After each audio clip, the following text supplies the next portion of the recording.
So, hey guys, welcome to Everyday Spartan's new series on training. We're going to be covering training in all aspects. Today, we are starting with the running, which is really my area of expertise. Bit of background about me.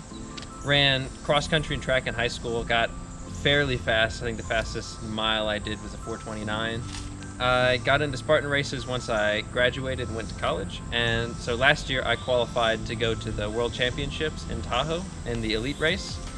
So in the video today, we're going to cover what you need to get started in run training. So basic equipment, which would be like a training book or running shoes, the sort of routine that I would go through on a daily run. So like warm up, cool down, stretches, drills, that sort of thing.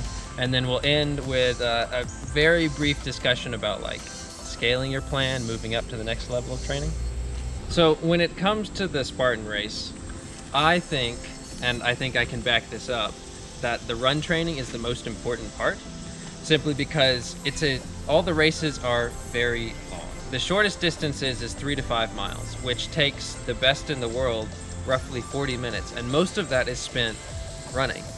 So the most time can be gained or lost while you're running on the course. So we're gonna try to make you as good of a runner as we can.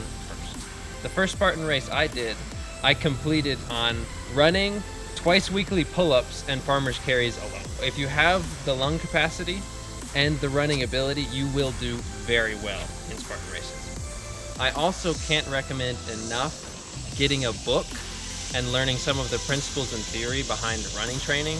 One of the best ones you can get for about $20. The Running Formula is a really good place to start. It's probably the best book you can get for $20. The first couple chapters are on principles and theory, and then it goes into like more basic training plans for any distances. Really good place to start if you just want to get into the game and start learning about run training. All right, so in terms of equipment for run training, really the only thing you need is a pair of running shoes. If you've never bought a true pair of running shoes, I would recommend going to like your local running store or sporting goods store and getting fitted for a solid pair of shoes, because the right pair of shoes can be the difference between injury or success. Like I know that one from experience. Another thing to consider is the kind of terrain you'll be racing on. You could start thinking about, are my races going to be on trails versus say a stadium race where you don't need the extra grip? There's a lot of companies that make specific OCR shoes now. I run in a pair of trail shoes with the real big nasty lugs, look like cleats on the bottom for extra grip. Really helps make a difference on nasty trails and muddy terrain. All right, so now I'm gonna outline what you should do as part of your warm-up, main run sequence, cool down, stretching, those sort of things. Whenever you run, you should start with at least some kind of warm-up. You just put on your shoes, walk out the door, and start running. You may start getting injuries forming, or you'll get poor form, and really that's just a slippery slope, and you don't want to go down.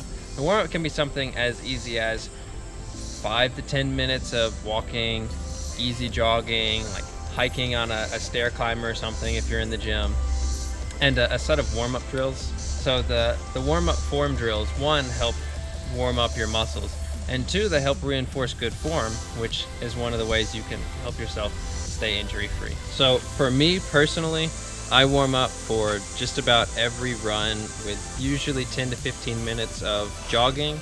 You can cut that down to 10 to 15 minutes of walking, light jogging. It really doesn't matter. You just want to move. And then for drills, I start with high knees, butt kicks, karaoke, gate closers, Frankensteins, lunge with a twist. And then if I'm doing a workout session that day, 1K repeats or something like that, I'll throw in some strides just to help really get me ready to go fast. So strides are short accelerations, maybe 15 to 20 seconds, where you're just lengthening your stride. It's kind of like a shorter sprint where you like accelerate up to top speed and then back off incredibly quickly. It's to help warm your body up and enforce good form and turnover. And then you can go into your main run sequence. So if you're doing like a longer run or some kind of workout, this would be where you do that. So after you do your main run, I normally recommend a cool down.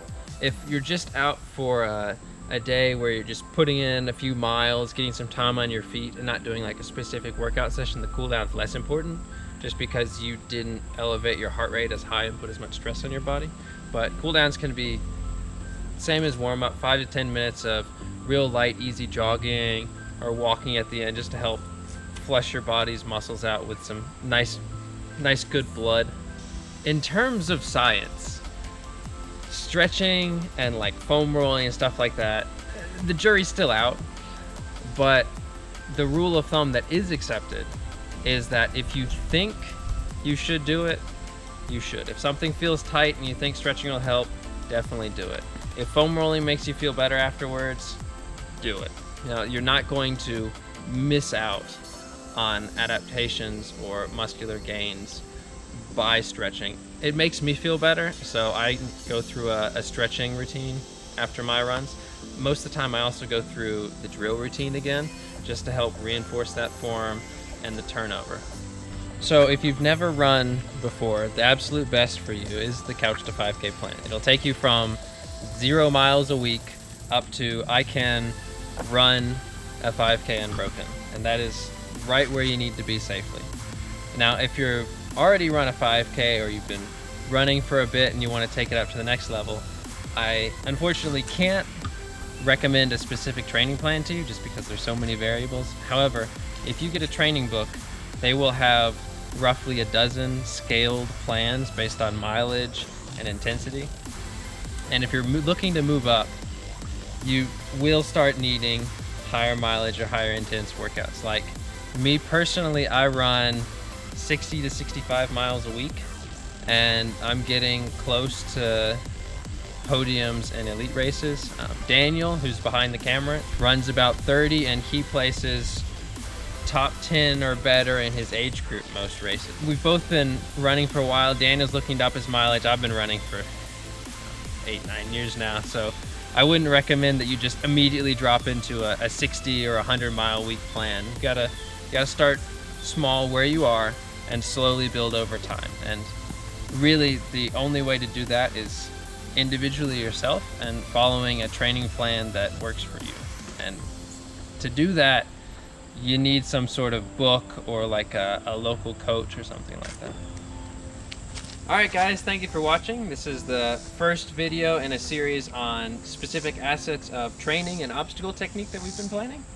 Yeah, and if you guys enjoy it, please remember to subscribe so you guys can keep getting notifications on videos. We plan on doing a lot of stuff, doing technique stuff, workout videos for the day, different little fitness challenges, pretty much whatever is related to doing better in OCR. So I hope you guys enjoyed, and we'll see you guys next week.